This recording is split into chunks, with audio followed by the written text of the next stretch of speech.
त्रिभुवनी मुदारा त्रिभुवनी मुदारा त्रिभुवनी मुदारा त्रिभुवनी मुदारा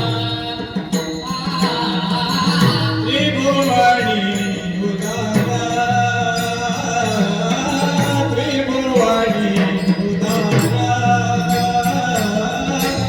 त्रिभुवनी मुदारा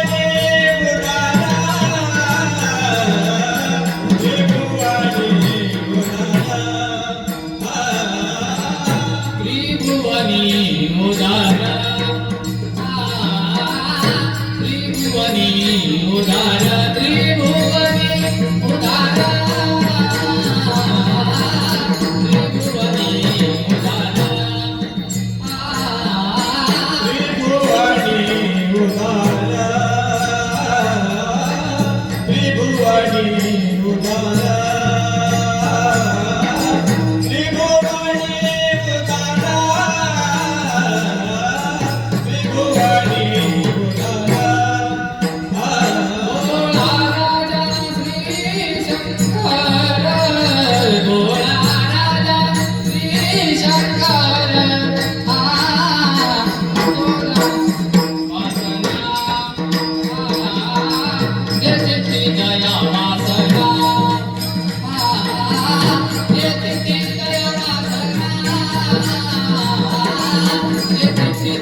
त्रिभुवनी मुदारा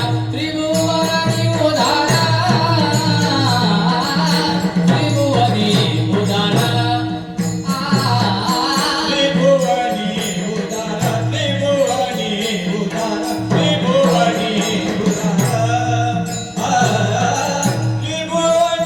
मुदारा त्रिभुवनी मुदारा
त्रिभुवनी उदार भोळा राजा श्री शंकर त्रिभुवनी उदार भोळा राजा श्री शंकर जे चित्ती जय वासना पुरवणे त्याची क्षणा याती कुळन पाणी याती कुळन पाणी वास कैलासी सती जे चित्ती जय वासना पुरवणे त्याची क्षणा एका जनार्दनी सोपे शिवनाम पवित्र जपे एका जनार्दनी सोपे शिवनाम पवित्र जपे जे चित्ती जय वासना पुरवणे त्याची क्षणा विठ्ठल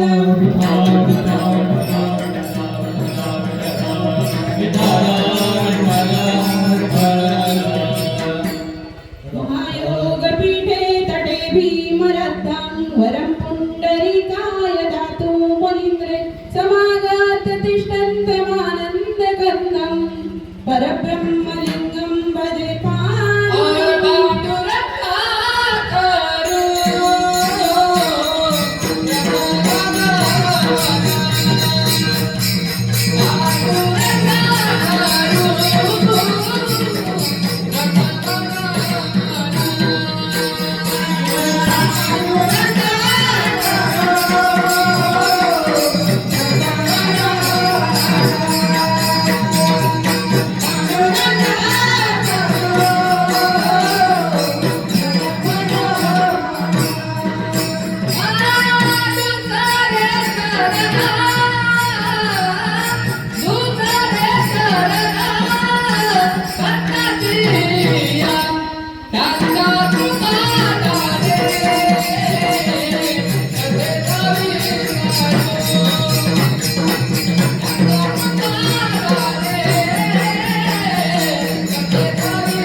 शांती ब्रह्म एकनाथ महाराजांचा आहे. अभंग 4 चरणाचा आहे आणि या अभंगाच्या माध्यमातून महादेवाचा सांबभोळा सदाशिवाचा महिमा त्यांनी वर्णन केलेला आहे. विठ्ठल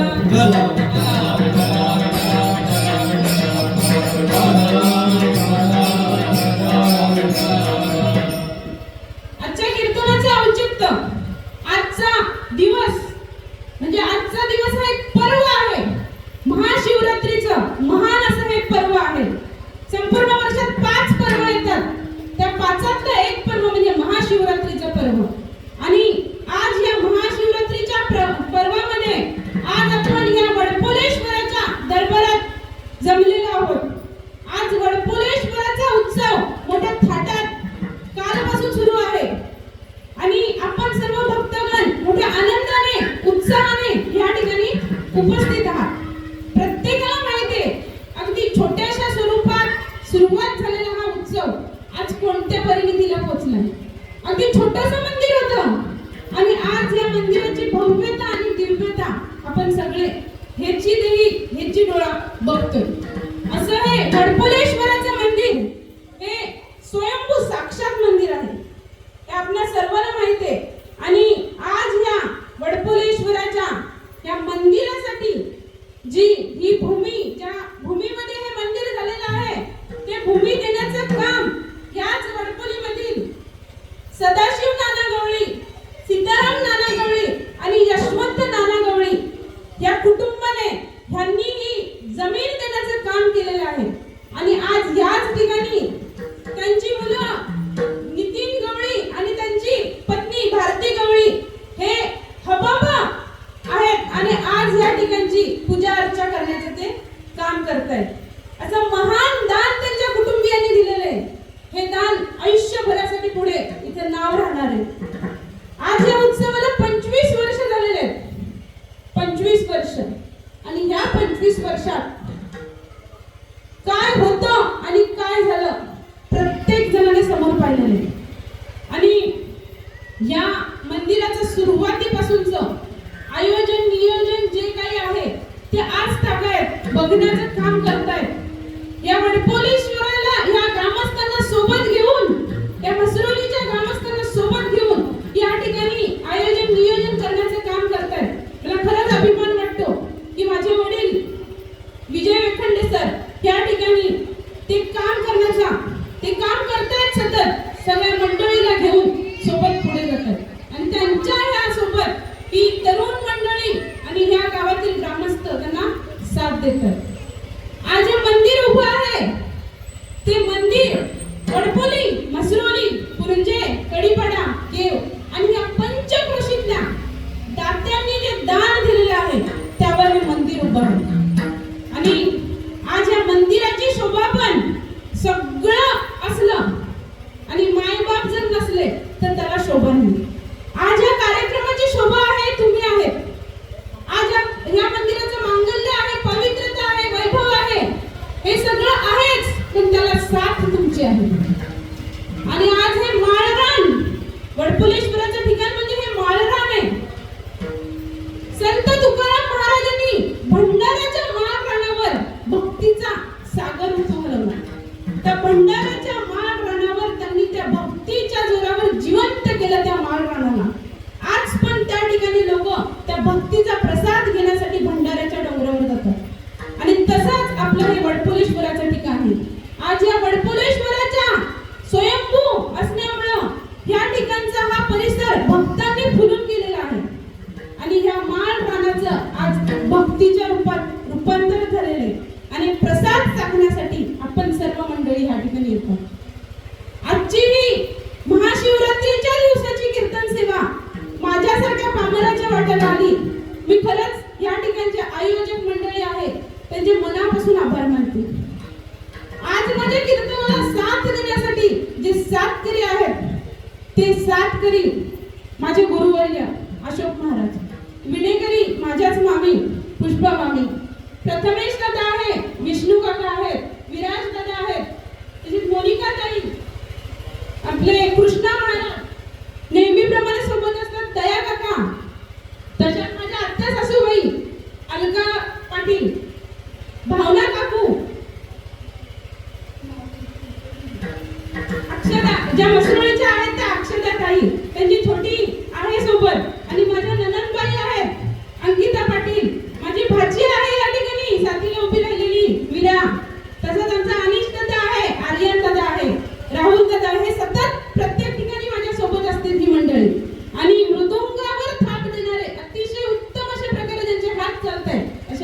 ज्ञानेश्वर माऊली सगळ्यांना प्रणाम करते, सगळ्यांच्या चरणारविंद मस्तक ठेवते. आणि या ठिकाणी जमलेले माझे मायबाप जे प्रेक्षक आहेत, जे श्रोते आहेत, कीर्तनाला बसलेला श्रोता हा साक्षात महेश्वर असतो. प्रभू तुम्ही महेशाची मूर्ती, मी दुबळी अर्पित असे भक्ती, बोल जरी गंगावती तरी स्वीकाराल तू. बोल जरी गंगावती, गंगावती म्हणजे काय? आपल्याला निरगुडी माहिती असेल, निरगुडी नदीच्या जवळ असते, तिलाही 3 पानं असतात. म्हणजे मी जर ह्या महेशाच्या मूर्तीवर जर बेलपत्र अर्पण करू शकत नाही, पण मी निरगुडीची पानं जे अर्पण करणार आहे ती तुम्ही बेल समजून घ्या. आणि माझ्या ह्या कीर्तनाचा, माझ्या ह्या जी मी भक्ती वर्णन करणार आहे, जी महादेवाचा महिमा वर्णन करणार आहे, त्याचा स्वीकार करून घ्या. सगळे या ठिकाणी उपस्थित असलेला, प्रत्येकाच्या हृदयामध्ये स्थित असलेला त्या परमात्म्याला श्रद्धापूर्वक भावाने नमन करते आणि आजच्या कीर्तन सेवेला सुरुवात करते.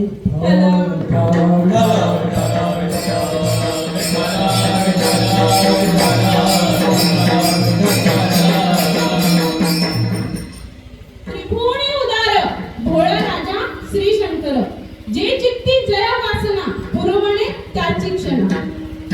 अभंगाचा सरळ सरळ अर्थ असा आहे की ह्या त्रिभुवनामध्ये, त्रिभुवन म्हणजे भूलोक, मृत्यूलोक आहे, पाताळलोक आहे आणि स्वर्गलोक, या तिन्ही लोकांमध्ये सगळ्यात उदार कोण आहे? तर महादेव. भोळे बाबा हे सगळ्यात उदार आहेत आणि या त्रिभुवनाचा तो राजा आहे. जे चित्ती जया वासना, त्यांच्या भक्तांच्या मनात जी इच्छा निर्माण होते ते त्याच क्षणाला पूर्ण करतात, त्याच क्षणाला पूर्ण करतात. असे हे भोळे बाबा आहेत. आणि जो त्यांना अनन्य भावाने शरण जाईल, त्यांचे ते जात बघत नाही, धर्म बघत नाही, कुळ बघत नाही, पंथ बघत नाही, त्यांना कैलासाच्या ठिकाणी स्थान देतात. असे हे भोळे बाबा संत एकनाथ महाराज त्यांच्या अभंगाच्या शेवटच्या चरणात सांगतात, माझे गुरु जनार्दन स्वामी यांच्या कृपेने मला हे शिवनाम मिळालं. ते शिवनाम खूप सोपं आहे, त्यांच्या कृपेने मला मिळालेलं आहे, माझ्या जीवनाचा उद्धार झाला. तुम्ही पण हे पवित्र असं शिवनाम जपा, तुमच्याही जीवनाचा उद्धार होईल. विठ्ठल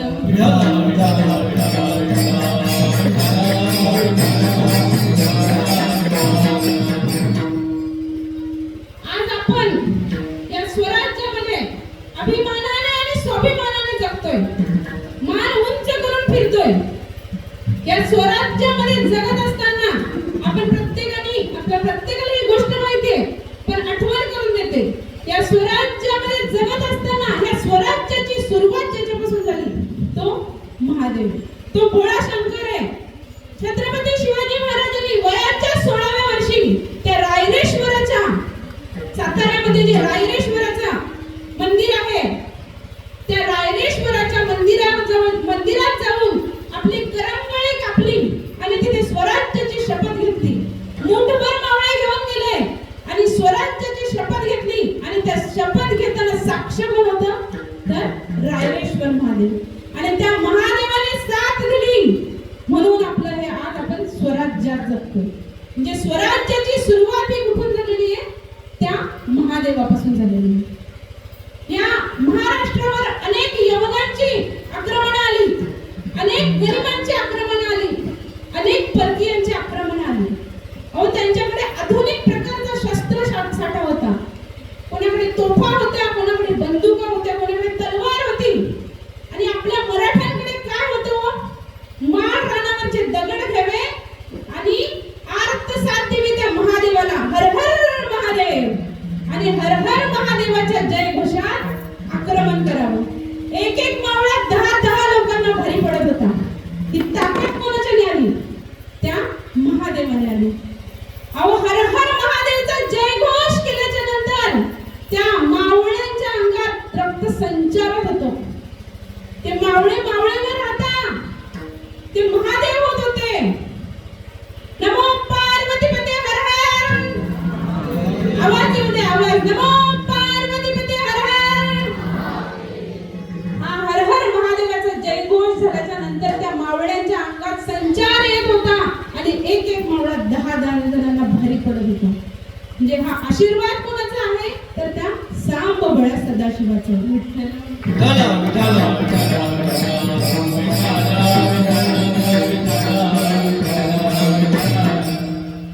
आजचा पर्व हे महाशिवरात्रीचा पर्व आहे. आजचा दिवस खूप भाग्याचा पुण्याचा पवित्र काळ आहे आजचा. आणि आजच्या दिवशी ही महाशिवरात्रीचा पर्व म्हणजे आपल्याला फळ प्राप्त करून देणारा पर्व आहे. आणि हा त्रिभुवनाचा राजा आहे, तो पाताळाचा राजा आहे, तो स्वर्गाचा राजा आहे, तो मृत्यू लोकाचा राजा आहे. या त्रिभुवनात उदार असणारा हा महादेव जो हा राजा आहे, ज्या भक्ताच्या मनाची इच्छा पूर्ण होईल ती त्या क्षणी तो पूर्ण करतो. किती उदार आहे तो महादेव, नीट लक्ष देऊन ऐका. किती उदार आहे. आज त्यांच्या उदारतेवरच आपल्याला बोलायचं. किती उदार आहे महादेव. पुराणामध्ये एक कथा आहे. धीवर नावाचा एक गृहस्थ अतिशय शिवभक्त होता. शिवावर त्याची अनन्य साधारण श्रद्धा होती. त्याची पत्नी त्याच्या प्रत्येक कार्यात त्याला सहभागी होती, प्रत्येक कार्यात साथ देत होती. अशा ह्या धीवराचं छोटंसं कौलारू घर होतं आणि घराच्याच बाजूला एक मंदिर होतं. मंदिराचा आतला भाग गाभारा होता आणि त्या गाभाऱ्यामध्ये महादेवाची पिंड होती. त्याचं नित्यकर्म काय होतं, त्या महादेवाची पूजा करणे. काय होतं नित्यकर्म, तो घागर घेऊन गंगेवर जायचा, अंघोळ करायचा, स्नानादी कर्म झाल्याच्या नंतर ती घागर भरून खांद्यावर घ्यायचा. हातात एक वाटी असायची. पाण्याने भरलेली घागर घेतली की तो गावाच्या बाहेर स्मशानभूमी होती. त्या स्मशानभूमीच्या वाटेने जाऊन त्या ठिकाणी जे प्रेत पेटवलेलं असेल, जी चिता पेटवलेली असेल, त्याचं भस्म तो वाटीत घ्यायचा आणि ते घेऊन घराकडे यायचा.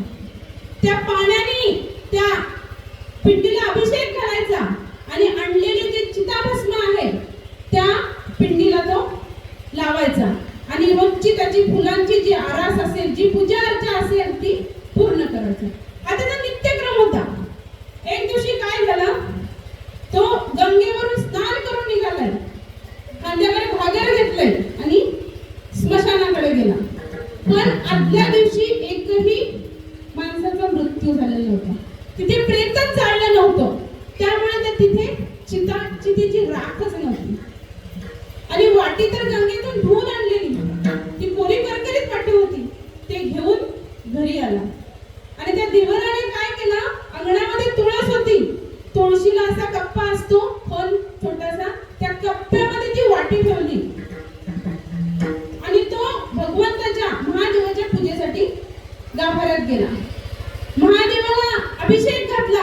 महादेवाची जी त्याच्या पद्धतीने जी सेवा करायची ती केली आणि त्याला विसर पडला की आज मी चितेची राखच आणली नाही. त्याला विसर पडला हो.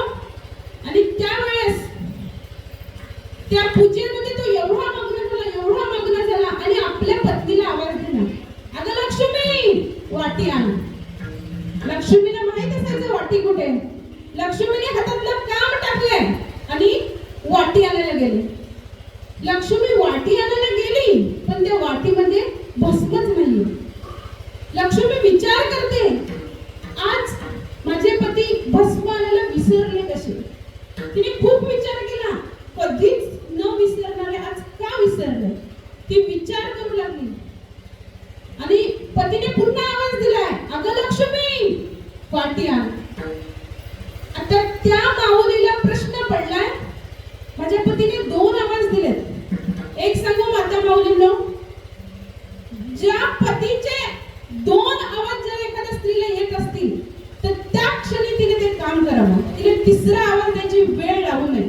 हे शास्त्रात दिलेले आहे. जी पतिव्रता स्त्री असेल तिने 3रा आवाज द्यायची वेळ आणलीच नाही पाहिजे. तिने 2 आवाजात पतीच्या ठिकाणी हजर झालं पाहिजे.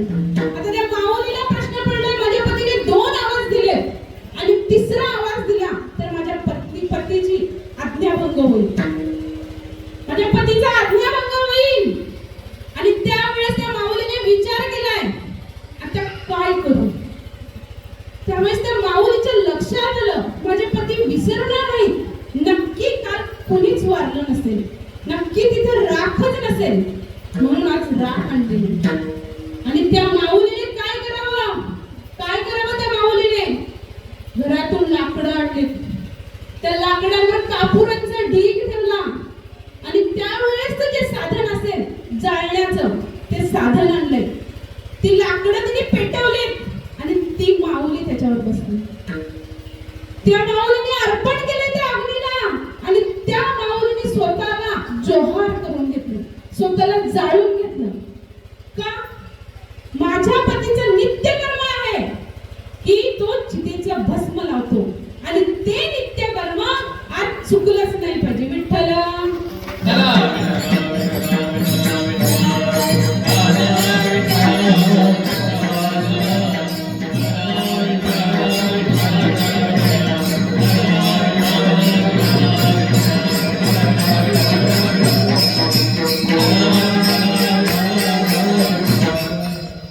माझ्या पतीचं नित्यकर्म आहे, ते नित्यकर्म चुकलं नाही पाहिजे. आज माझ्या पतीच्या पूजेमध्ये खंड पडला नाही पाहिजे, म्हणून त्या माऊलीने स्वतःला जोहार करून घेतलं. आणि तो पती वाट बघतोय आतमध्ये. माझी पत्नी कधीच असं करत नाही, दोन आवाजाच्या वरती तिला कधीच वेळ लागत नाही. त्यांना विचार पडलाय, त्यांनी तिसरा आवाज दिलाय, अगं लक्ष्मी किती वेळ आणतेस ना. हा त्यांनी आवाज दिलाय तरी लक्ष्मी आली नाही. आता ते पती विचार करतात, मी आयुष्यभर तिच्यासाठी राखतो, आयुष्यभर काम करतो, त्या पत्नीने माझं ऐकू नये. माझी लक्ष्मी कधीच असं करत नाही, आज माझ्या लक्ष्मीने असं का करावं, आज माझ्या महादेवाची पूजा करण्यासाठी एवढा वेळ का लावला माझ्या लक्ष्मीने. आणि त्यांच्या डोक्यामध्ये ते विचार चालू आहेत आणि ते विचार करता करता त्यांना राग आलाय की आता माझ्या लक्ष्मीने असं का केलं. तर तिला जाब विचारते आणि ते त्या गाभाऱ्यातून बाहेर आले. गाभाऱ्यातून बाहेर आल्याच्या नंतर त्या तुळशीच्या जवळ आल्याच्या नंतर त्यांना अग्नी दिसली. त्यांना अग्नी दिसला, त्या अग्नीमधून त्यांना पवित्र असा वास येतोय. आणि त्या अग्नीच्या जवळ गेल्याच्या नंतर त्यांच्या पायाखालची जमीन हादरली. ते त्या क्षणी त्या ठिकाणी गळून पडले आणि त्यांच्या लक्षात आलंय की आज मी राख आणायला विसरलो नव्हतो. आज तिथे चिताच नव्हती, तिथे राखच नव्हती, म्हणून मी वाटी रिकामी घेऊन आलेलो. आणि मी माझ्या पत्नीला सांगतोय तू वाटी घेऊन ये, तू राख घेऊन ये. ती कुठून आणणार. आणि माझ्या जी पूजेची माझा नित्यक्रम आहे तो त्याला खंड पडू नये म्हणून माझ्या पत्नीने काय केलं, स्वतःचा जोहार करून घेतलाय. आणि त्या क्षणाला सुद्धा त्या दिवराने काय करावं, त्या ठिकाणी एका बाजूने जी राख पडलेली आहे ती घेतली, महादेवाच्या पिंडीजवळ गेला, महादेवाला ती राख फासली आणि महादेवाची अनन्य भावाने पूजा केली. आणि तो धीवर ती पूजा करताना रडतोय, त्याचा भाव देवाने जाणून घेतला आणि त्या ठिकाणी साक्षात महादेव प्रकट झाले. साक्षात महादेव प्रकट झाले. महादेवाने त्या धीवराला आलिंगन दिलंय आणि जसा तो धीवर रडतोय तसेच महादेव ढसाढसा रडायला लागले. ते ढसाढसा रडतात, धीवरा आज तुझी भक्ती, अनन्य भक्ती तुझी, मी प्रसन्न झालो रे तुझ्यावर. काय तुझी ती भक्ती असेल, तुझ्या पत्नीचं प्रेत समोर जळत असताना तू माझी पूजा प्राधान्य ठरवलीस, तू माझ्या पूजेला प्राधान्य दिलंस. आणि त्या ठिकाणी देवाने त्याला आलिंगन दिलंय. देवाच्या हृदयाला डोकं ठेवून तो धीवर रडतोय आणि ते भाव त्या सांब भोळ्या सदाशिवाने जाणून घेतले. बोल धीवरा तुला काय देऊ, त्या महादेवाने विचारलंय. त्यावेळेस त्या धीवराने सांगितलं मला दुसरं तिसरं काहीच नको. आज माझ्या पूजेत खंड पडला असता पण तो खंड पडला नाही. कारण काय, माझी पत्नी जिने हा खंड पडू दिला नाही, जिने माझी सेवा अखंडपणे चालू ठेवली. मला तिसरं काही नको, मला माझी पत्नी द्या. आणि हे सांगतात संचनी, महादेवाने तिला आवाज दिला, ए लक्ष्मी. आणि लक्ष्मी माता माऊली त्या मंदिरामध्ये आतमध्ये आली. तुम्ही विचार करा किती उदार असेल तो महादेव, किती उदार असेल. अहो या त्रिखंडाचा, या त्रिभुवनाचा जो राजा आहे तो, आणि एवढा उदार आहे की भक्ताचं मन तो जाणतो, भक्ताच्या इच्छा पूर्ण करतो, भक्ताच्या मनोकामना पूर्ण करतो. असा हा राजा अभंगाचा पहिला चरण.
Oh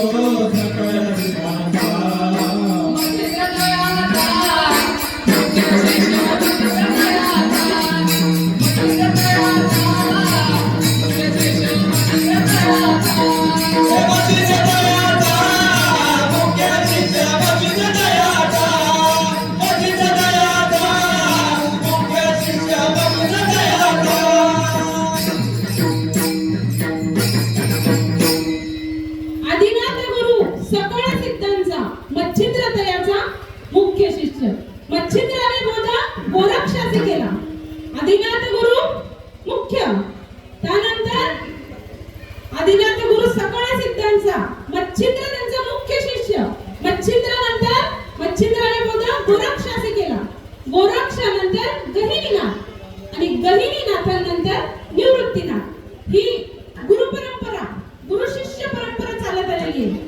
आणि त्याच सांबभोळ्या सदाशिवाने ही एक शिष्य एक गुरु एक शिष्य ही परंपरा चालू होती. त्या सांबभोळ्या सदाशिवाने निवृत्तीनाथांच्या रूपाने पुन्हा अवतार घेतला. निवृत्तीनाथांच्या रूपाने ते पुन्हा या भूतलावर आले आणि ही एक गुरु एक शिष्य ही परंपरा त्यांनी खंडित केली. आणि आज जी आपल्यापर्यंत येऊन पोहोचली एक गुरु एक शिष्य ही परंपरा जी खंडित केली म्हणून आपल्याला हा आज लाभ मिळाला. नाहीतर ती परंपरा जर चालत राहिली असती तर आपल्याला याचा लाभ मिळाला नसता. ती परंपरा स्वतः सांबभोळ्या सदाशिवाने या ठिकाणी येऊन निवृत्तीनाथांच्या रूपाने येऊन ती खंडित केली आणि सकळ जनांना या ज्ञानाचा या सगळ्याचा भाग्याचा लाभ व्हावा म्हणून त्यांनी प्रयत्न केले. धन्य धन्य निवृत्ती देवा काय महिमा वर्णावा शिवे अवतार धरुणी केले त्रैलोक्य पावन.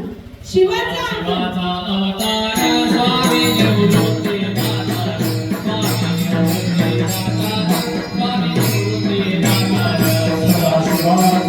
शिवाचा अवतार स्वामी निवृत्तीनाथ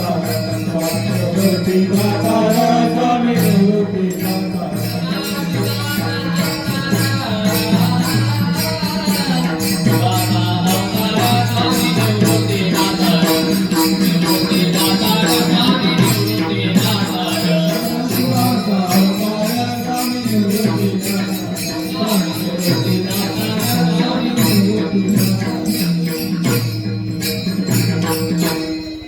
त्या शिवाने निवृत्तीनाथांच्या रूपात येऊन ज्ञानोबा माऊली सोपान काका आणि मुक्ताबाई यांना शिष्य केलं आणि ही परंपरा आज आपल्यापर्यंत येऊन पोहोचली. असा हा शिव सांबभोळा शिव सदाशिव किती उदार आहे. भक्तांच्या मनात जी इच्छा निर्माण होते ती त्या क्षणी पूर्ण करण्याचं काम तो करतो. त्याच क्षणी वेळेवर नाही तो सांबभोळा सदाशिव. फक्त भक्ती अनन्यसाधारण पाहिजे, भक्तीमध्ये भाव पाहिजे, ती तो पूर्ण करतो. आपल्याला संभाजीनगर माहिती आहे. संभाजीनगर मध्ये अजिंठा वेरूळच्या लेण्या ऐकलेल्या असतील सगळ्यांनी. त्या वेरूळच्या तिथे देवगिरी म्हणून पर्वत आहे. त्या देवगिरी पर्वताच्या खाली त्या ठिकाणी सुधर्मा नावाचा ब्राह्मण राहत होता. अतिशय हुशार पंडित वेदशास्त्रांचा अभ्यासक. आणि त्या सुधर्मा ब्राह्मणाची पत्नी सुदेवी ते शिवाचे उपासक होते. शिवाचं सतत भजन नामस्मरण ते करायचे. पण त्यांच्या जीवनात एक खंत होती. त्यांना संतती नव्हती, त्यांना बाळ नव्हतं. सतत त्यांच्या मनात ते दुःख त्यांना सळत होतं. ते सुधर्मा सतत देवाच्या नामस्मरणात राहायचे. पण सुदेवीच्या मनाला सतत चिंता लागून राहायची. आजूबाजूच्या महिला तिला बोलायच्या, ती त्याच्यावर विचार करायची, खूप मनाला लावून घ्यायची, सतत रडत बसायची. सुधर्मा तिला सगळ्या प्रकारे समजावून बघायचा पण ती ऐकत नव्हती. त्यावेळेस त्या सुदेवीने आपल्या पतीजवळ हट्ट पकडला, माझी बहीण आहे, तिच्याशी विवाह करा, पण मला अपत्य पाहिजे. माझी बहीण कोण आहे? घुष्णा, तिच्याशी तुम्ही लग्न करा. पण त्या सुधर्मा ब्राह्मणाने सांगितलं की मी जर तुझ्या बहिणीशी लग्न केलं, विवाह केला, तर तू पुढे जाऊन तिची ईर्ष्या करशील, तू तिचा राग करशील. आपण जसे आहेत तसेच राहू, देवाच्या नामस्मरणात आपला तल्लीन राहू. पण ते सुदेवीने ऐकलं नाही आणि तिने एवढा हट्ट केला की त्या पतीला तयार व्हावं लागलं. आणि तिचीच लहान बहीण कुष्मा हिच्याशी त्या सुधर्मा ब्राह्मणाचा विवाह झाला. ती जी कुष्मा होती ती एवढी महादेवाची भक्त होती की तिचा नित्यक्रम काय होता, रोज सकाळी उठल्याच्या नंतर स्नानादी कर्म झाल्याच्या नंतर ती महादेवाची 100 पार्थिव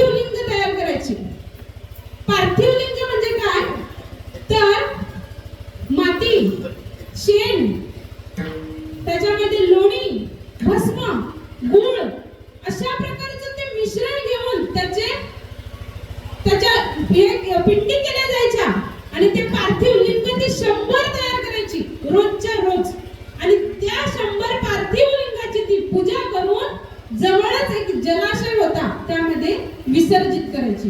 हा तिचा नित्यक्रम होता आणि हा तिचा क्रम चालू असताना त्या महादेवाच्या कृपेने ती गर्भवती राहिली आणि महादेवाचा प्रसाद म्हणून त्यांना पुत्ररत्नाची प्राप्ती झाली.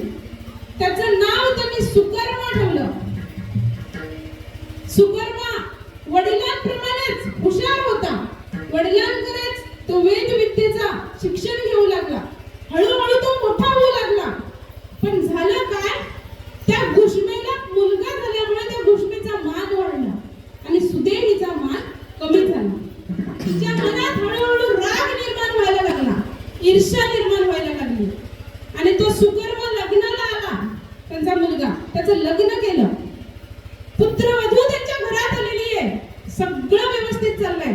पण सुदेवीच्या मनात राग भरून राहिला आणि त्या सुदेवीच्या मनात एवढा राग भरला की तिने शेवटी कट कारस्थान केलं.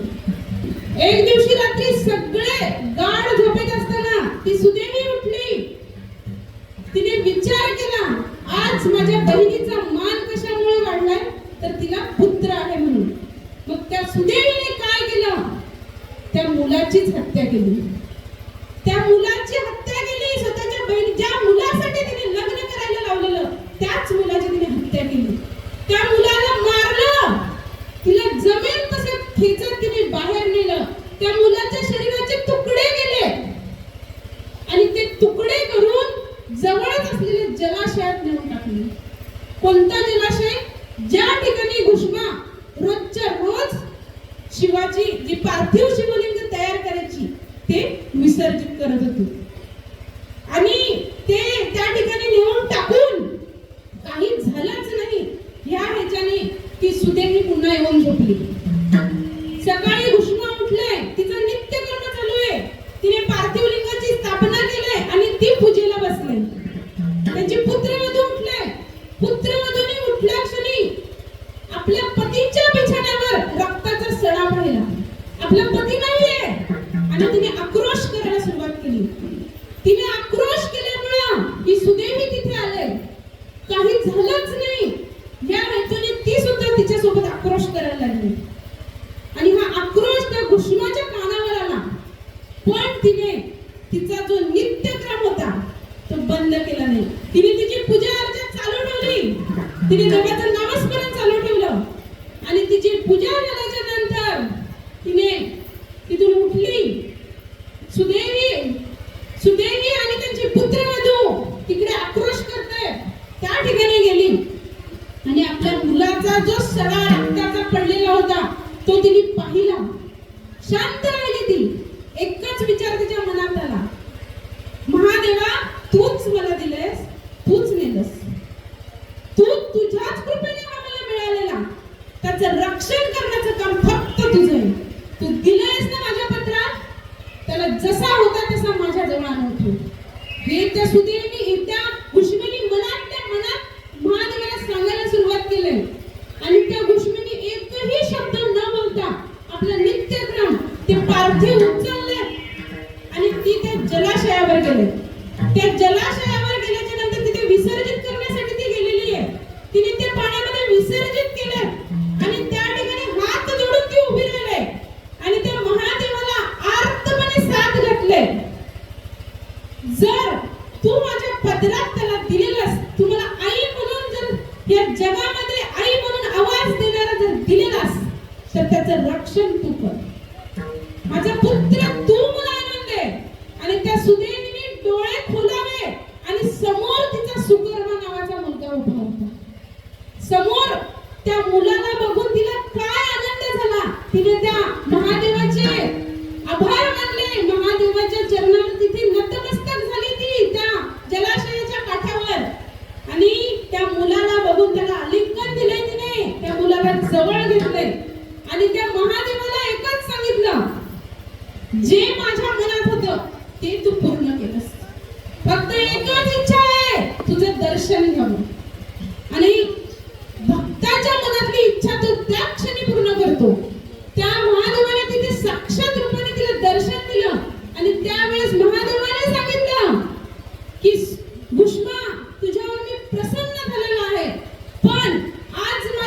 त्रिशूलाने तुझ्या बहिणीचा मी वध करणार आहे. तिने आज तुझ्या बाळाला मारलंय, तिचा मी वध करणार आहे. आणि ती घुष्मा देवाला हात जोडते, माझ्या भगवंता, माझ्या सांब भोळ्या सदाशिवा, कितीही झालं तरी ती माझी मोठी बहीण आहे. तिला माफ करा. तिने आजपर्यंत जी पाप केली ती पाप ह्या क्षणाला तिची भस्म करून टाका. आणि तुमच्या कृपेने ह्याच्या पुढे तिचे आयुष्य सुखात जाईल असा तिला आशीर्वाद द्या. बघा कसं मोठं मन असेल त्या भुष्माचं. आणि त्या भुष्माच्या मनातील करुण भाव त्या भगवंताने जाणून घेतले. आणि त्या भगवंताने तिथे दया आले की आज तुझा पुत्र तिने मारलेला असताना तुझ्या हृदयातला हा करुण भाव बघून मी इथे नतमस्तक झालोय. तू वर माग, तुला जो मागशील तो वर मी देईन. आणि त्या घुष्मेने देवाकडे वर मागितलाय. तिच्या मनात एकच इच्छा निर्माण झाली की देवा, जसं तू माझं कल्याण केलंस तसे या अखंड जनांचं तू कल्याण कर. या जनांचं तू रक्षण कर. जे योग्य कार्य करतात त्यांचं रक्षण कर, त्यांचं रक्षण करता हो. आणि ह्याच ठिकाणी तू स्थायिक हो. देवाला हे सांगता क्षणी त्या ठिकाणी शिवलिंग साक्षात रूपाने तयार झाले. साक्षात रूपाने त्या ठिकाणी शिवलिंग तयार झालं. आणि देवाने तिला सांगितलं, ह्याच शिवलिंगात आजपासून मी वास करीन. आणि कोणत्या नावाने वास करीन तर घुष्मेश्वर नावाने मी ह्या ठिकाणी वास करीन. जे आज 12 ज्योतिर्लिंग आहेत त्या 12 ज्योतिर्लिंगापैकी एक ठिकाण जे वेरूळच्या पासून 1 किलोमीटर अंतरावर आहे ते म्हणजे घुष्मेश्वराचं ठिकाण. त्या घुष्मेश्वराचं ठिकाण म्हणजे जी महादेवाची भक्त होती घुष्मा, तिच्या मनात जी इच्छा होती, तिचा भाव अनन्य साधारण होता, तो पूर्ण करण्यासाठी महादेवाने तिथे साक्षात रूप प्रकट केले. अभंगाचं दुसरं गाणं. जे चित्ती जय वाचना, जे चित्ती जय वाचना, जे चित्ती जय वाचना, जे चित्ती जय वाचना, जे चित्ती जय वाचना, जे चित्ती जय वाचना, जे चित्ती जय वाचना, जे चित्ती जय वाचना,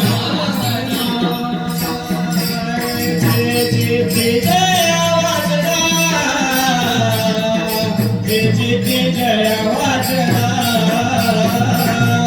जे चित्ती जय वाचना, जे चित्ती जय वाचना,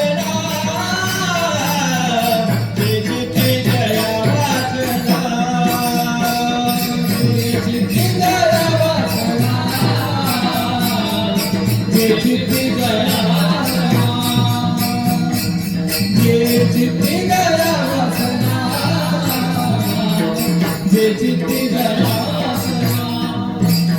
पुरवाणे जय शिक्षणा, पुरवाणे जय शिक्षणा, पुरवाणे जय शिक्षणा, पुरवाणे जय शिक्षणा,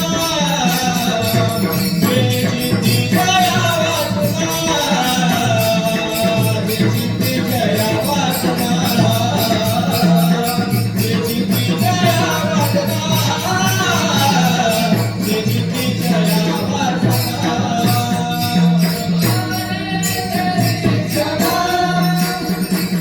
पुरवाणे जय शिक्षणा,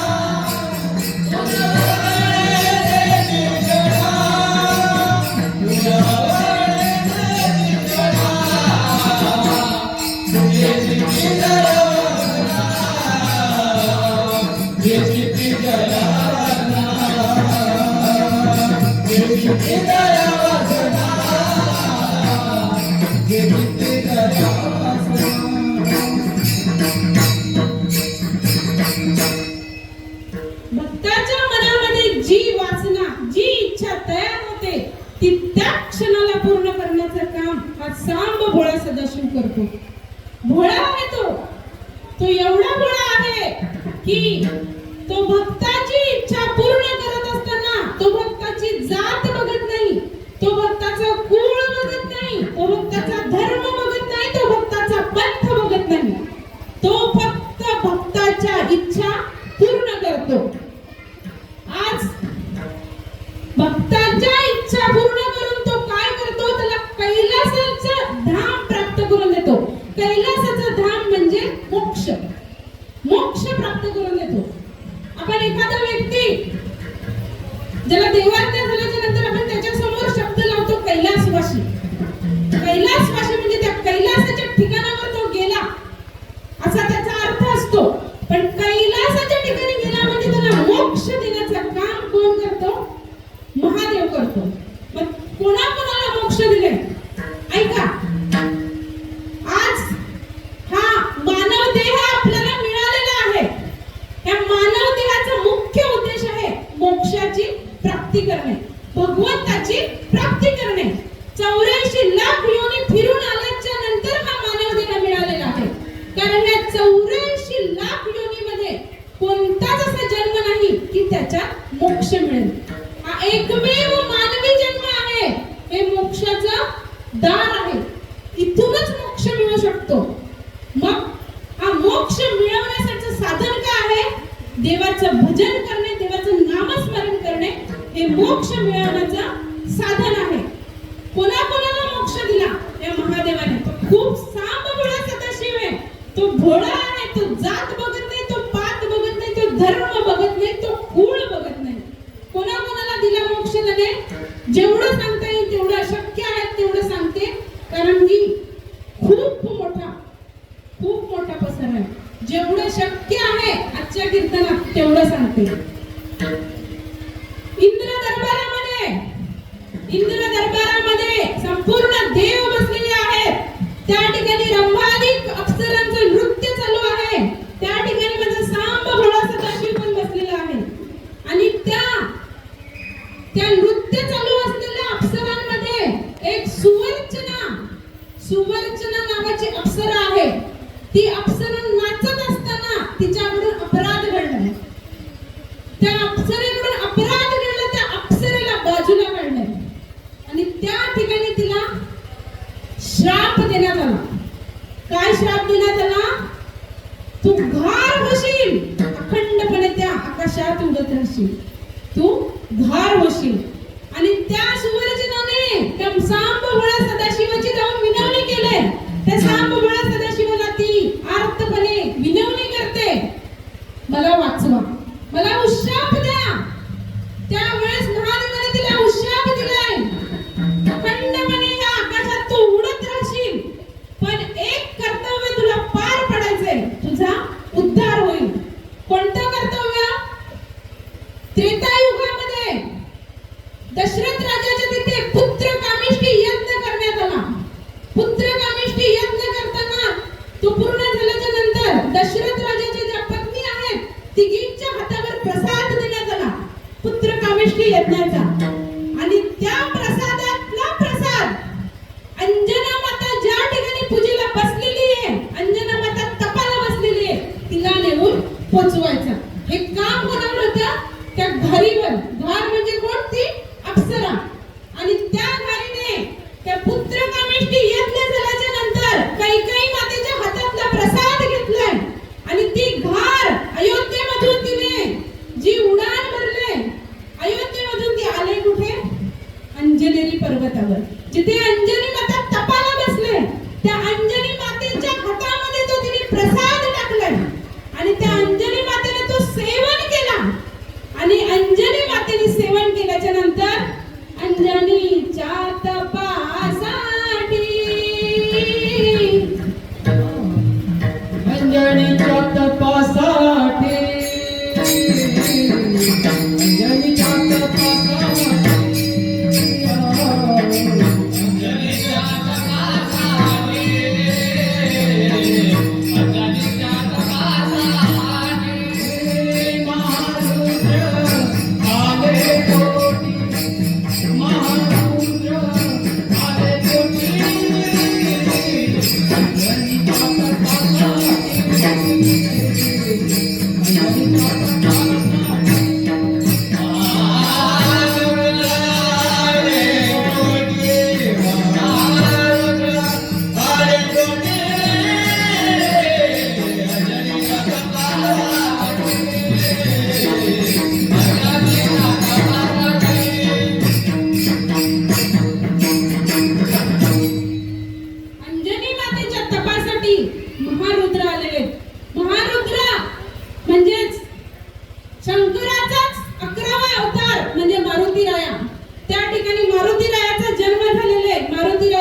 हे काम कोणी केलं?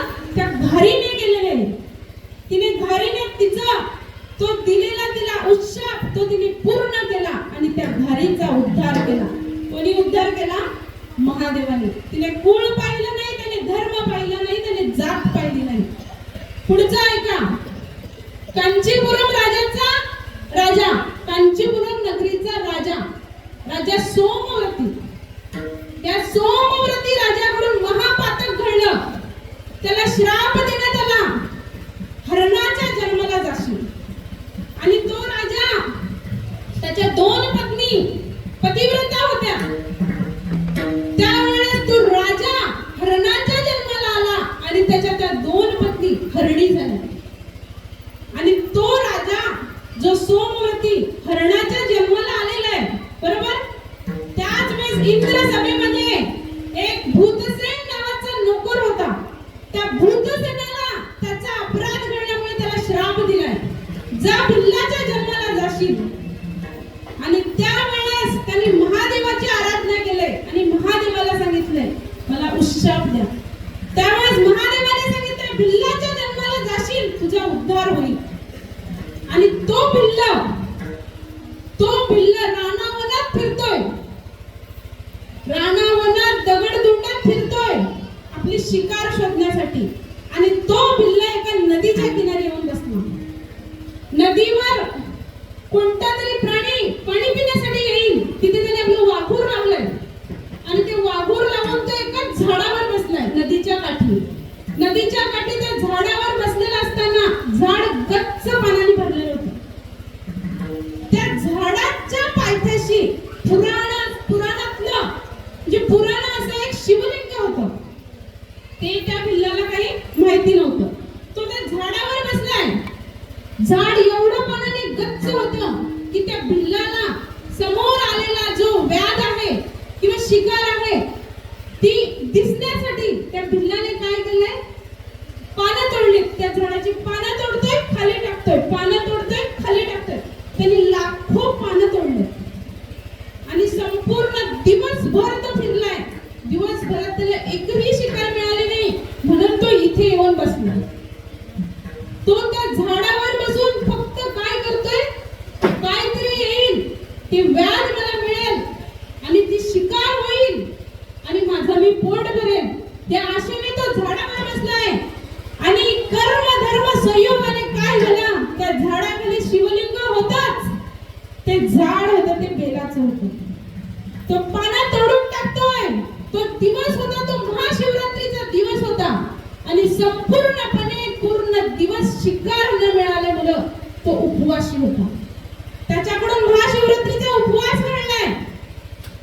हा कर्म धर्म संयोगाने योग जुळून आलाय. आणि त्या ठिकाणी तो भिल्ला शिकारीची वाट बघत असताना एक हरिण त्या ठिकाणी पाणी प्यायला आलाय. आणि ते हरिण त्याने जे मांडलेलं होतं जाळं त्यामध्ये अडकलं. त्या हरिण अडकलेला असताना पाठीमागून मी आत्ताच जे सांगितलं, जो सोमवती राजा हरणाच्या जन्माला आलेला आहे तो राजा तिथे अडकलाय. पाठीमागून त्याच्या पत्नी आल्या, दोघीही पत्नी आल्यात आणि आपल्या पतीला त्यांनी अडकलेलं पाहिलंय. ते तिथे अडकलेला आहे, शिकार सापडलेली आहे आणि या ठिकाणी तो भिल्ल आता त्या झाडावर उतरणार आणि त्या हरणाला पकडायला जाणार. त्यावेळेस त्या महादेवाने पाहिलं, एवढा अनन्य साधारण भावाने माझी पूजा केलेली आहे, पूर्ण दिवस उपवास केलाय, लाखो बेलपत्री त्यांनी मला अर्पण केलंय, त्याची इच्छा मी पूर्ण केली पाहिजे. आणि महादेवाने यमदेवाला पाठवलंय, यमराजाला पाठवलं त्या भिल्लाच्या जवळ. यमराज ते प्रकट झालेले आहेत. त्यावेळेस तो भिल्ल विचारतो, कोण आपण? यमराज म्हणतात मी यम आहे. भिल्ल म्हणतो माझे दिवस भरले की काय? म्हणे मला महादेवाने पाठवले, महादेवाने तुझी भक्ती पाहून महादेव तुझ्यावर प्रसन्न झाले. त्या भिल्लाला प्रश्न पडला, मी भक्ती कधी केली? त्यावेळेस त्या यमराजांनी सांगितलंय, तुझ्याकडून आज हा महाशिवरात्रीचा उपवास घडलेला आहे, तू लक्षावधी बेलपत्री त्या शिवलिंगावर अर्पण केलेली आहेस आणि महादेवाने तुझी इच्छा पूर्ण करण्यासाठी पाठवली. बोल तुला काय पाहिजे? त्यावेळेस त्या भिल्लाने काय मागितलं, जे प्राणी या जंगलामध्ये जे प्राणी पशु पक्षी आहेत त्यांची भाषा मला समजावी, हा मला म्हणलं. काय वर मागितलंय, त्या प्रत्येकाच्या मनात काय चाललंय त्यांची भाषा आहे ती मला समजावी, म्हणजे माझं पुढचं चांगलंच होईल, हा त्यांनी वर मागितलंय. त्या ठिकाणी तथास्तु त्यांना वर दिलेला आहे. आणि तो आता त्या झाडावरून उतरून जे हरिण अडकलेलं आहे त्याला पकडायला जाणार. आणि त्या दोन हरिणी बाजूला उभ्या आहेत. त्यातली मोठी हरिण म्हणते, अहो पती, तुम्ही कसं पाहिलं नाही, तुम्ही कसं काय त्याच्यात अडकलात, तुम्ही अडकलात आता आमचं कसं होणार. आणि ह्या भिल्लाला ते ऐकू येते. हा त्याने वर काय मागितलंय, त्यांचं सगळं बोलणं मला समजावं. त्यांच्या मनात त्याला ऐकू येतंय, त्याला उत्सुकता वाटली, बघू अजून काय बोलतायत. ती धाकटी म्हणते, अहो तुम्ही हे काय केलं, तुम्ही गेलं तर आपली मुलं आहेत, कसं होणार आमचं. तुम्ही थोडं बघायला तरी पाहिजे होतं, तुम्ही लक्ष द्यायला पाहिजे होतं. आणि त्यावेळेस तो हरिण तो सांगतो, तुम्ही तो शिकारी यायच्या आत इथून पळा, माझा जीव गेलाय जाऊ दे, आपल्या मुलाबाळांना तुम्ही सांभाळा, तुम्ही पळा. पण त्या हरणी पतिव्रता होत्या. पहिल्या जन्मात त्या राजाच्या दोन्ही पत्नी पतिव्रता होत्या. आम्ही तुम्हाला सोडून कुठेच जाणार नाही. आणि तो भिल्ल, त्याला आश्चर्य वाटलंय, हरणाच्या जन्मात आहेत तरी पण काय ती पतीवरची निष्ठा आहे. त्या ठिकाणी त्या भिल्ल जवळ आलाय. त्या भिल्लाने सांगितलं की तुमचा पती, मी काय त्याला आता सोडत नाही, तुम्हाला जायचं असेल तर जा, नाही तर तुम्हालाही पकडतो, माझे 4 दिवस आनंदात जातील. आणि त्या हरणीने, मोठ्या हरणीने सांगितलंय, मरणाऱ्या माणसाची एक इच्छा पूर्ण करायची असते, शेवटची इच्छा पूर्ण करायची असते. आमचा पती तहानलेला आहे, त्यांना पाणी पिऊ द्या. आणि त्यांच्या सोबत मी सुद्धा सती जाते, मलाही घेऊन जा. हे ऐकताना ती धाकटी हरणी म्हणते, नाही नाही, तुम्हाला जाता येणार नाही, तुमच्या पोटामध्ये बाळ आहे आणि त्या बाळाला मारण्याचा अधिकार ताई तुम्हाला नाही आहे. मी धाकटी, मी माझ्या पती सोबत जाते. हे बोलणं त्या भिल्लाला आश्चर्याचं वाटलं की किती निष्ठा आणि त्या पतीच्या मागे यायला तयार आहेत. त्यावेळेस तो भिल्ल म्हणतो, एकदाच काय ते ठरवा, कोणाला मारायचं त्यांनी पुढे या, बाकीच्यांनी जा, नाहीतर सगळ्यांना पकडतो. हे बोलणं ऐकल्याच्या नंतर ती धाकटी म्हणते, मलाच यायचंय. त्यांच्या पोटामध्ये बाळ आहे, त्यांना मरण्याचा अधिकार नाहीये. त्यावेळेस त्या धाकटीने सांगितलं, माझी एकच विनंती आहे की मी माझी 2 मुलं घरी आहेत, पटकन जाते, त्यांना दूध पाजते, ती भुकेलेली आहे, त्यांना दूध पाजते आणि परत येते. आता तो भिल्ल म्हणते, तू कशावरून परत येशील.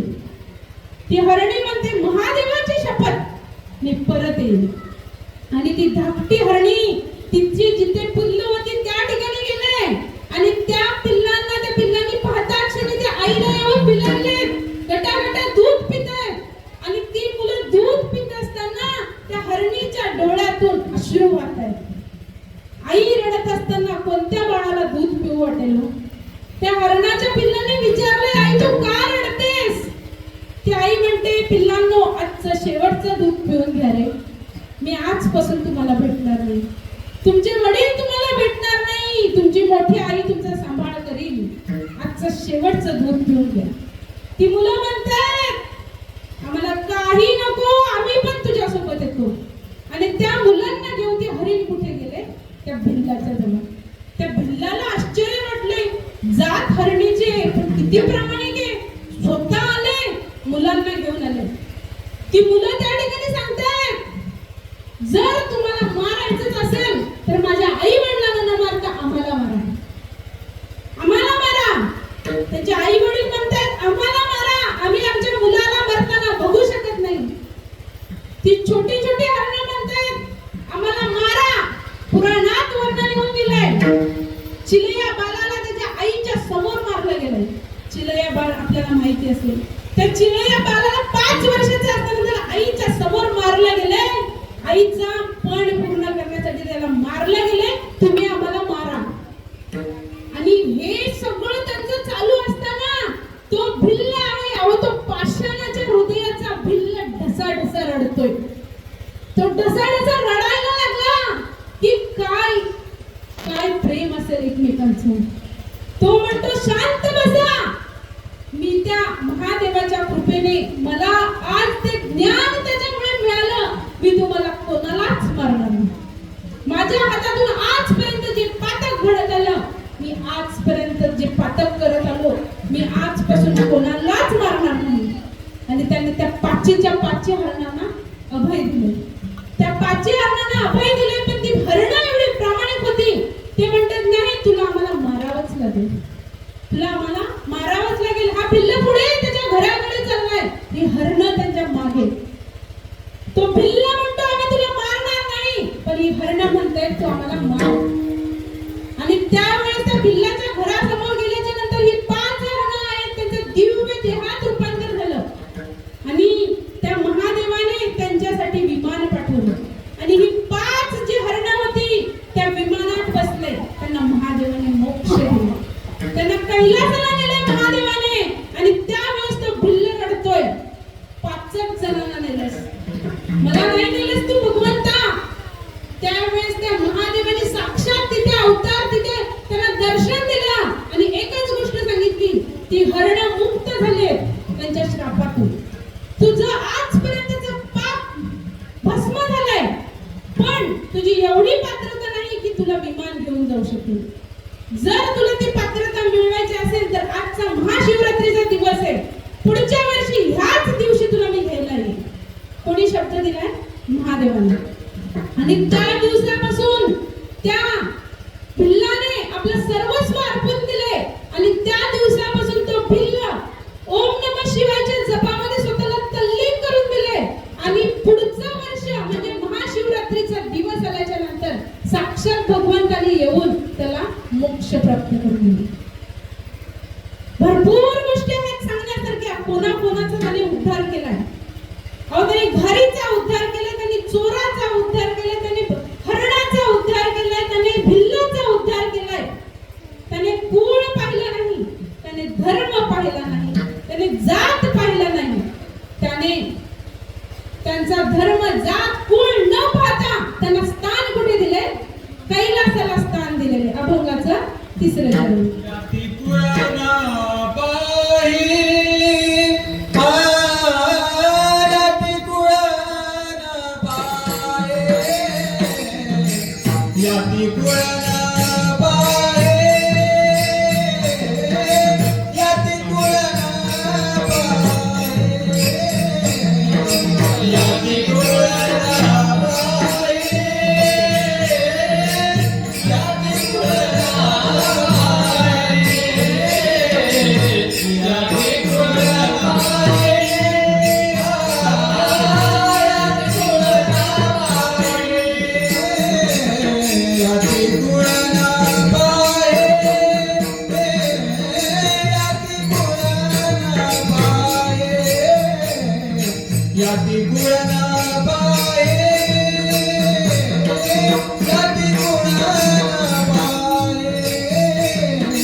शिवाचं नामस्मरण केलं पाहिजे, त्याला अनन्य भावाने शरण गेलं पाहिजे.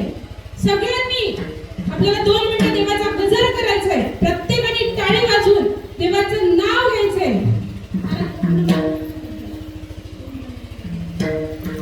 ओम नमः शिवाय ओम नमः शिवाय हर हर भोले नमः शिवाय नमः शिवाय ओम नमः शिवाय हर हर भोले नमः शिवाय नमः शिवाय ओम नमः शिवाय हर हर भोले नमः शिवाय ओम नमः शिवाय ओम नमः शिवाय हर हर भोले नमः शिवाय नमः शिवाय ओम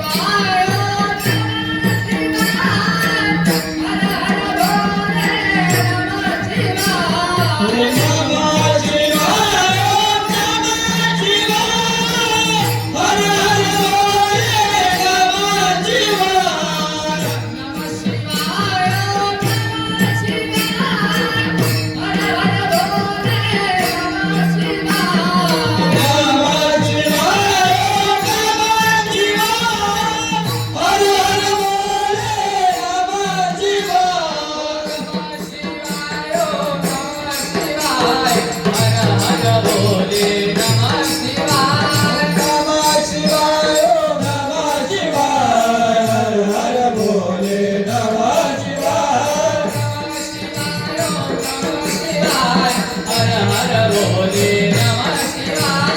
नमः शिवाय नमः शिवाय हर हर भोले नमः शिवाय नमः शिवाय नमः शिवाय हर हर भोले नमः शिवाय नमः शिवाय नमः शिवाय हर हर भोले नमः शिवाय नमः शिवाय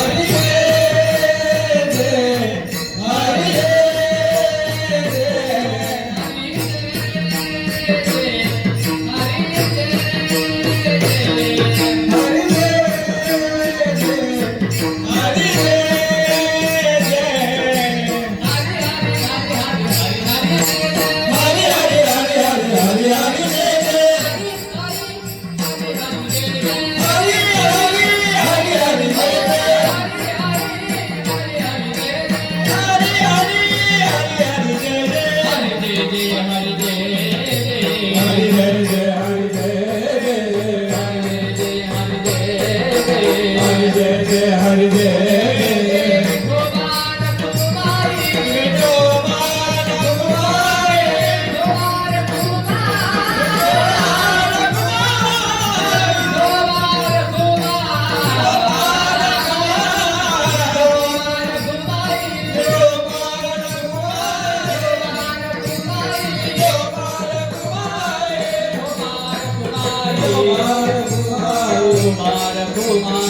शिवाय नमः शिवाय नमः शिवाय हर हर भोले नमः शिवाय नमः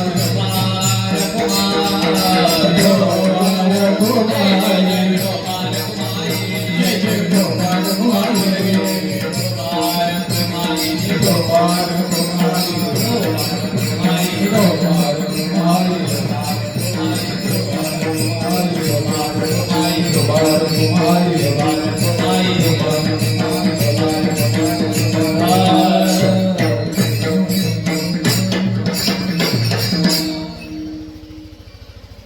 सांब भोळा सदाशिव खरंच तो भोळा आहे. त्रिभुवने उदार राजा भोळा श्री शंकर. जे चित्ती जया वासना पुरवणे त्याच क्षणा. ज्या भक्ताच्या मनात इच्छा निर्माण होतात त्या क्षणाला पूर्ण करतो आणि आणि याती कुळ न पाही वास कैलासी त्या देई. अभंगाच्या शेवटच्या चरणात एकनाथ महाराज काय म्हणतात? एका जनार्दनी सोपे, एका जनार्दनी सोपे, शिव नाम पवित्र जपे. तुम्हाला प्रश्न पडला नाही का? संत एकनाथ महाराज पांडुरंग परमात्म्याचे भक्त आहेत. पंढरीच्या पांडुरंग परमात्म्याचे ते भक्त आहेत. मग ते शिवाचा महिमा का बरं गातात? का शिवाचा महिमा गात असतील? पांडुरंग परमात्म्याच्या डोक्यावर जर पाहिलं तर पिंडी आहे, त्याच्या टाळूवर पिंडी आहे. ते दुसरं तिसरं कोणी नसून महादेवाचं स्थान आहे. महादेवाचं स्थान कुठे आहे? त्या पांडुरंग परमात्म्याच्या टाळूवर आहे.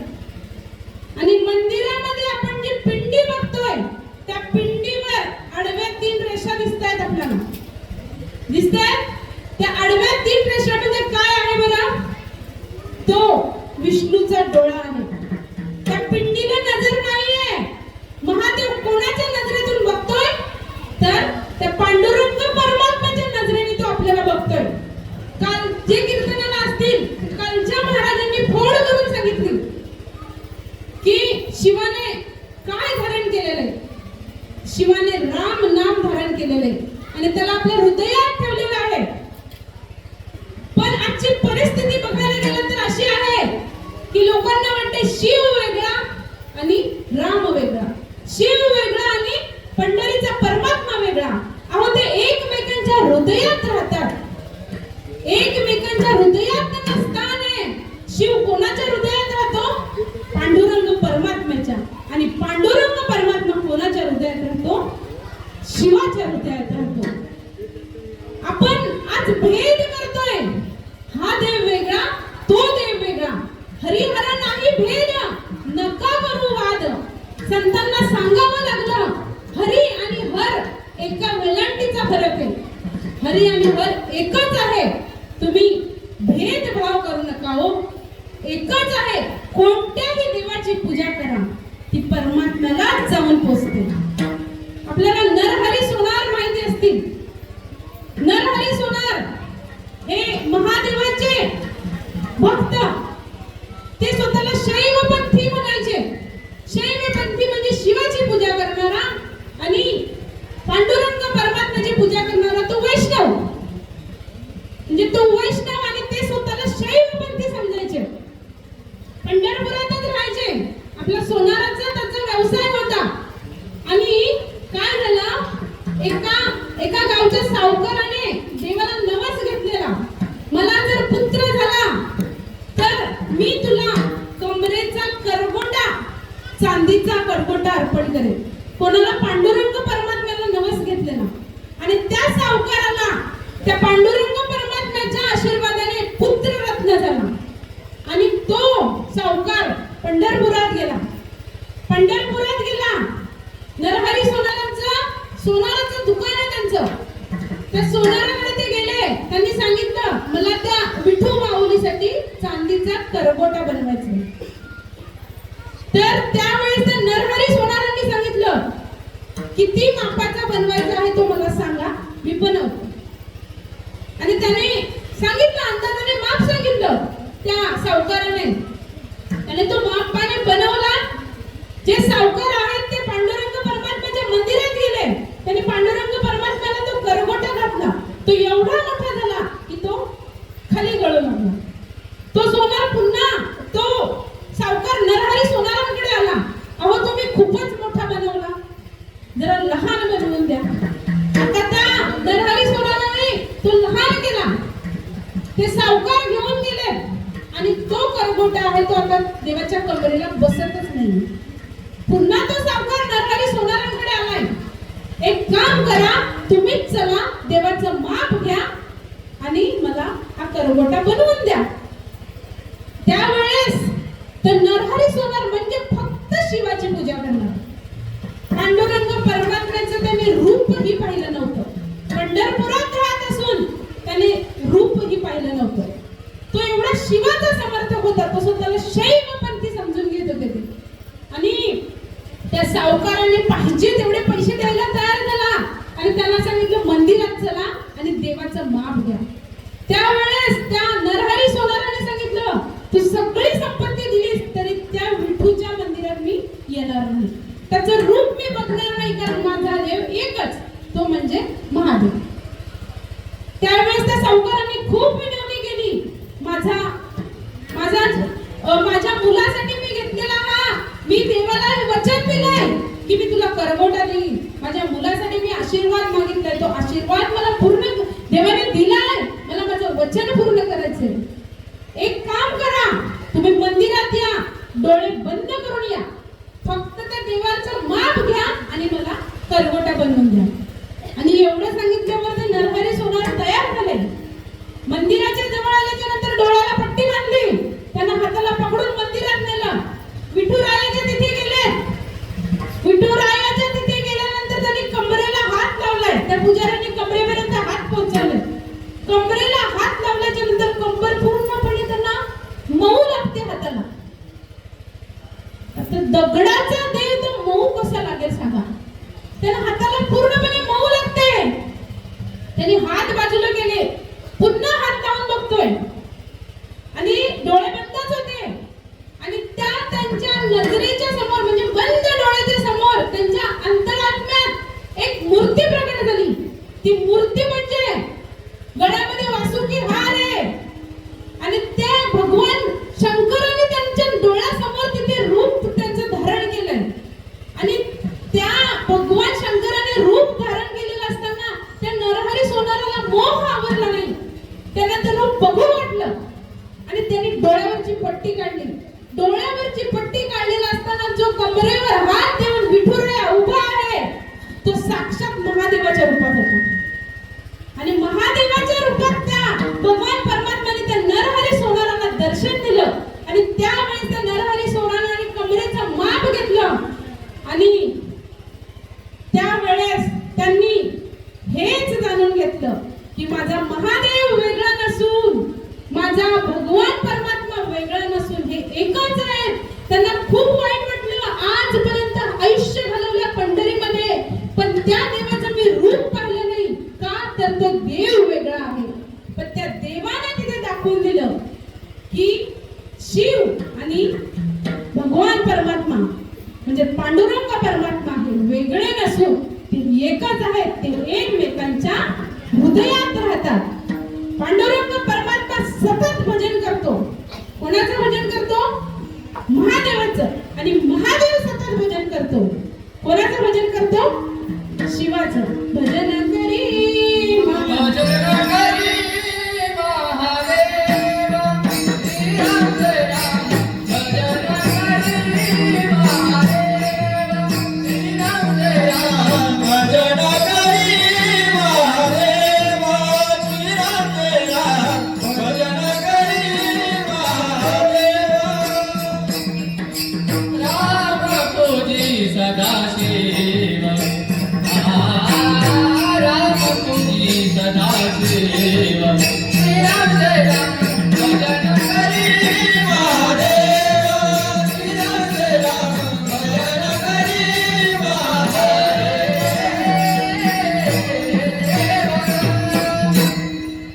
थोडासाच वेळ घेणार आहे. आजचा दिवस थोडे एक दिवस उशिरा फराळ करा. असा पण उपवासच आहे. काही लोकांना जेवण करायचंय पण मला मुद्दा आहे तो सांगणे महत्त्वाचा आहे. तो मुद्दा पूर्ण करेन तेव्हा माझ्या मनाचं समाधान होईल. त्यामुळे आजचा दिवस थोडा उशीर झाला तर आजची महाशिवरात्रीसाठी देवासाठी वेळ दिला आहे समजा. आणि जे सांगते ते लक्षपूर्वक ऐका. मला कळतंय वेळ झालाय पण सांगणे पण महत्त्वाचं आहे. मला मुद्दा संत एकनाथांनी हा अभंग आपल्या समोर ठेवलाय. संत एकनाथ महाराज म्हणजे कोण? संत एकनाथ महाराज 5 वर्षाचे असताना त्यांचे आई वडील खूप लवकर गेले.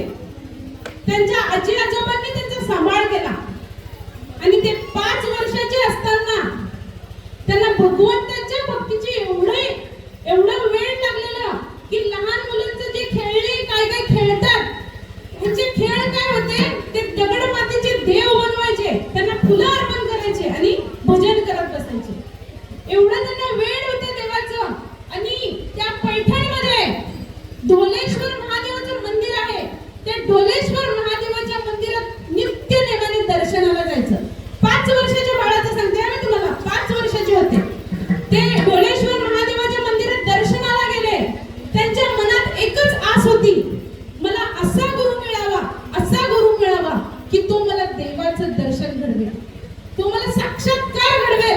आणि मला या जन्माचं सार्थक करून दे, असा गुरु मला मिळावा. या गुरुच्या शोधात होते. 5 वर्षाचा बाळ आहे हा, त्याला गुरुची आस लागली आणि त्यांनी त्या ढोलेश्वर मंदिराच्या ठिकाणी ते गेले. रोजच्या प्रमाणे मंदिरात दर्शन घेतलंय आणि त्या ठिकाणी ते दर्शन घेत असताना त्याला साक्षात्कार झाला. एकनाथा, तू ज्या गुरुच्या शोधात आहे ते गुरु देवगिरी पर्वताच्या तिथे जो दौलताबादचा किल्ला आहे, आज त्या दौलताबादच्या किल्ल्याचे किल्लेदार आहेत जनार्दन स्वामी. तेच तुझे खरे गुरु होऊ शकतात, तेच तुझ्या जीवनाचा उद्धार करू शकतात. हा साक्षात्कार त्या ढोलेश्वर महादेवाच्या मंदिरामध्ये त्या संत एकनाथांना 5 वर्षाचा असताना झाला. आणि त्याच एकनाथांनी कसलाच विचार न करता तिथून चाल मांडली दौलताबादकडे. इकडे आजी आजोबा शोधतायत एकनाथ कुठे गेला. आणि एकनाथ लहान 5 वर्षाचा बाळ आहे, मजल करत 5 दिवस चालत ते जाऊन पोहोचले कुठे, दौलताबादच्या ठिकाणी. आणि दौलताबादच्या ठिकाणी गेल्याच्या नंतर जनार्दन स्वामींना समोर पाहिलंय, त्या बाळाला अलिंग तिथे लोटांगण घातलंय. आणि त्यावेळेस त्या जनार्दन स्वामींनी त्यांना उठवलं. एकनाथा उठ. त्यांना काय माहिती होतं की हा एकनाथ आहे. त्या जनार्दन स्वामींना काय माहिती होतं हा एकनाथ आहे. आणि त्या क्षणी एकनाथांना वाटलं की मी ज्या गुरुच्या शोधात आहे तेच माझे गुरु. आणि ते जनार्दन स्वामी दुसरे तिसरे कोणी नसून त्या दत्त गुरु रायाचे परम भक्त होते. त्या दत्त गुरुने साक्षात त्यांना दर्शन दिलेलं होतं, साक्षात रूप दाखवलेलं होतं. ब्रह्मा विष्णू आणि महेश हे त्रिगुणात्मक जे रूप आहे हे जनार्दन स्वामींना त्यांनी दाखवलेलं होतं. असे हे जनार्दन स्वामी यांना त्यांनी गुरु म्हणून स्वीकार केलं. आणि त्या गुरुच्या छत्रछायेखाली हा एकनाथ राहू लागला. गुरु 5 वाजता त्यांचा नित्यक्रम सकाळी उठायचे, नित्यक्रम सुरुवात करायचे. हा एकनाथ त्यांच्या आधी उठायचा.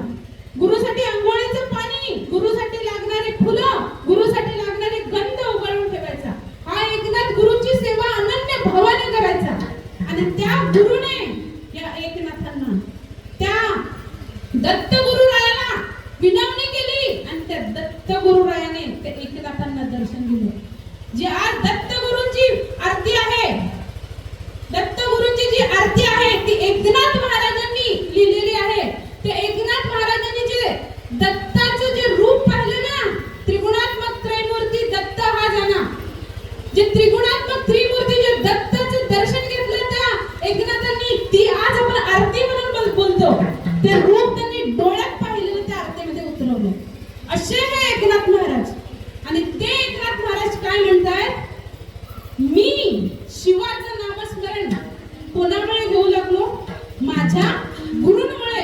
त्या गुरूंनी मला ते दत्ताचं रूप दाखवलंय. माझा भगवान परमात्मा आहे, त्याच्यात माझा विटेवरचा मालक आहे, त्यात माझा काशीचा मालक आहे, त्यात माझा ब्रह्मदेव आहे. त्या तिघांचे दर्शन त्यांना संत एकनाथ महाराजांना त्या ठिकाणी दत्ताच्या रूपाने झालेले आहे. आणि त्या एकनाथांनी आपल्याला वाहून घेतलेले आहे.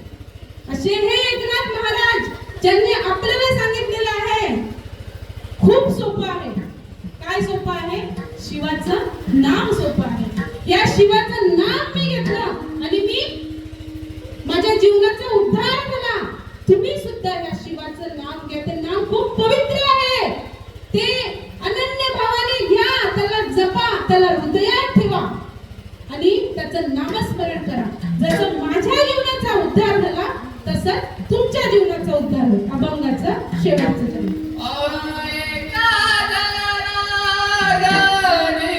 सोपे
पुरवणे तेची शरणा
ज्ञानेश्वर माऊली ज्ञानराज माऊली तुकाराम ज्ञानेश्वर माऊली ज्ञानराज माऊली तुकाराम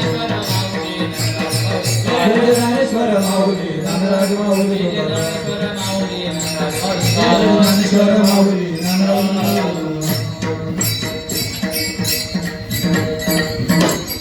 आज या ठिकाणी या वडपोलेश्वराच्या या प्रांगणामध्ये आज ही कीर्तन रूपी सेवा माझ्या वाट्याला आली. माझ्यावर विश्वास दाखवून ही कीर्तनाची सेवा मला दिली त्याबद्दल मी सगळ्यांचे मनापासून आभार मानते. आणि वेळ मी जास्त घेतला त्याबद्दल तुमची माफी सुद्धा मागते, पण मला ते सांगणं गरजेचं होतं. आणि आजच्या या कीर्तनासाठी मला उत्तम अशी साथ दिली आपले मृदंगमणी, त्यांना मी प्रणाम करते. आणि संपूर्ण ही साथकरी मंडळी यांनी मला उत्तम अशी साथ दिली. आणि माझ्या ज्या माय माता, जे माझे बंधू भगिनी सगळे बसलेले आहेत, गेले 2 तासाच्या वर तुम्ही आसनावरती बसलेले आहात, एकानेही उठण्याचा प्रयत्न केला नाही. तुमच्या चरणावर साष्टांग प्रणाम करते. आणि आज या महादेवाच्या ठिकाणी आलेला असताना काय सोबत घेऊन जा, तर त्या महादेवाचं नाव सोबत घेऊन जा. त्रिभुवनी उदारा भोळा राजा श्री शंकर, जे चित्ती जया वासना पुरविती त्याची क्षणा, याती कुळ न पाही वास कैलासासी त्या देई. जे चित्ती जया वासना पुरविती त्याची क्षणा, एका जगार्दनी सोपे शिव नाम पवित्र जपे. जे चित्ती जया वासना पुरविणे त्याची क्षणा. आजच्या या माझी जी सेवा मी अर्पण करू शकली, जे काही बोलू शकली, ते माझ्या गुरूंच्या चरणावर अर्पण करते, माझ्या आई वडिलांच्या चरणावर अर्पण करते. आणि माझ्या पाठीशी खंबीरपणे उभे असलेले माझे सासू सासरे आणि माझे पती यांच्या चरणावर अर्पण करते. आणि आजची सेवा इथे मी थांबवते.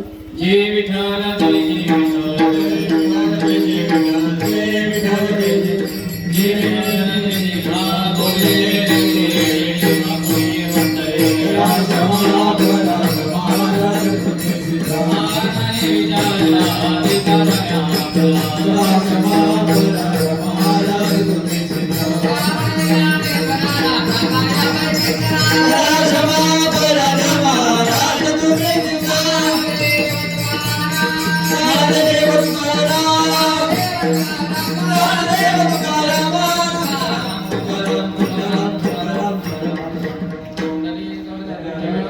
ज्ञानदेव तुकाराम पंढरीनाथ भगवान की जय. मौली ज्ञानेश्वर महाराज की जय. जगद्गुरु तुकाराम महाराज की जय.